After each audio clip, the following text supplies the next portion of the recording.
అంటే తాబేలు నిజానికి ప్రతి ఇంటిలో ఉండాలి. మనకి ఇప్పటికీ దేవాలయాల్లో తాబేళ్ళు ఉంచుతారు.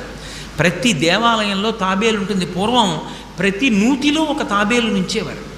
ఎందుకు తాబేటిని ఉంచుతారో తెలుసా? తాబేటి యొక్క దర్శనము మంగళ దర్శనం. తాబేటి వంక చూస్తే మంగళం. అందుకే ఇంట్లో కనీసం తాబేలు బొమ్మ అట్టి ఉంచుకుంటారు. ఉంచుకుని ఒకసారి ప్రయత్నపూర్వకంగా దాని వంక చూస్తారు. ఎందుకు తాబేలు ఇంట్లో ఉంచుకోవాలి అంటే దాంట్లో ఒక రహస్యం ఉంది. దీక్ష అని ఒక మాట. దీక్ష అన్న మాట దేనికి అన్వయం అవుతుంది అంటే యజ్ఞానికి అన్వయం అవుతుంది. యజ్ఞం చేసేటటువంటి వాడు దీక్ష స్వీకరిస్తాడు. దీక్షా స్వీకారం చేశాడు అంటే ఇంటి లోపలికి మళ్ళీ వెళ్ళరు. ఇక పూర్తయిన తర్వాతే ఇంట్లోకి వెడతారు. ఇల్లు విడిచిపెట్టి బయటికి వచ్చేసి దీక్షావస్త్రాలు కట్టుకుని మేళతాళాలతో యాగశాల ప్రవేశం చేస్తారు. ఇక ఎప్పుడు మళ్ళీ ఇంటికి వెళ్ళడం? ఆ యాగం